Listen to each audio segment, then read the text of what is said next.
Kitsap County Sheriff's Office Detective Mike Grant said, "The linchpin for the evidence was a cigarette butt that was found at the body dump location in August of 1995.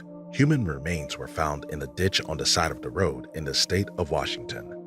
The unidentified woman who had been shot twice in the head, and she was found without clothes but covered partially by a sleeping bag. Her clothes were never found, but her pink hair curlers were discovered near where her body was left. The unidentified body was later identified by her fingerprints. Her name was Patricia Lorraine Barnes.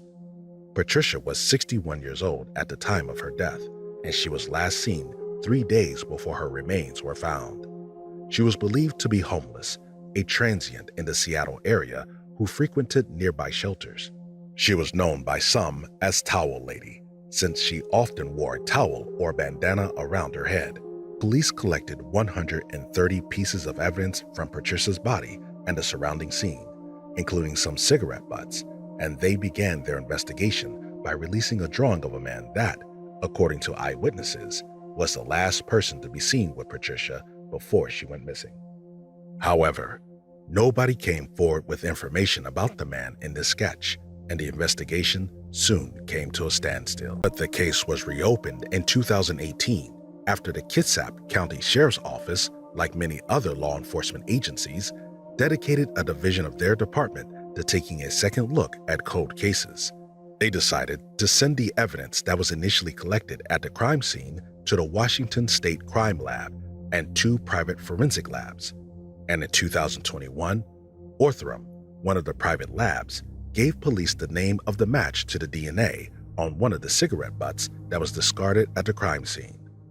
Through the process of genetic genealogy, it was determined that the DNA belonged to then 33-year-old Douglas Keith Krohne. Investigators noted that the collection of a wide variety of evidence from the crime scene really aided in the identification of the killer. Touch DNA belonging to someone else found on Patricia's body may not have been enough to tie that individual to her murder. It could have come from someone she lived with or encountered that day through completely normal circumstances.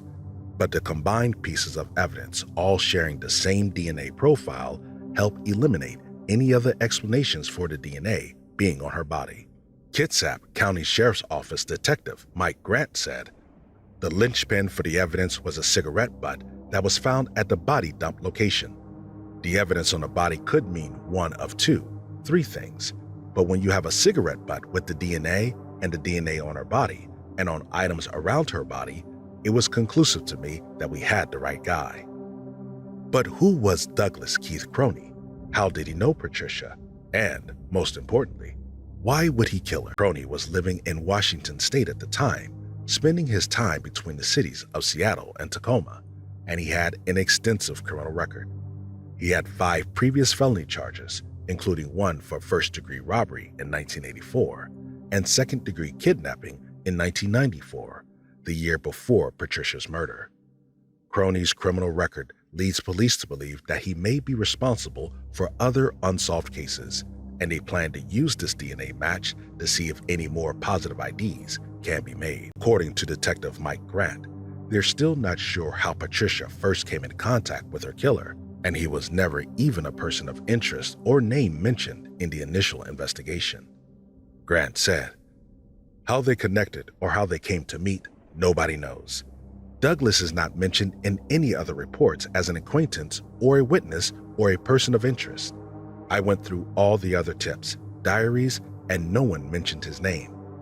I would suspect it was a purely random encounter." Douglas would never have the opportunity to be arrested for Patricia's murder, though. In 2016, when he was 54 years old and living in Nogales, Arizona, he died after being electrocuted while installing a TV antenna that hit a power line. Mike Grant, the lead detective for Kitsap County Sheriff's Office, reached out to Patricia's surviving family members after this development in the case. He described their reactions as shocked and grateful that they now have some answers, even if they came 30 years later.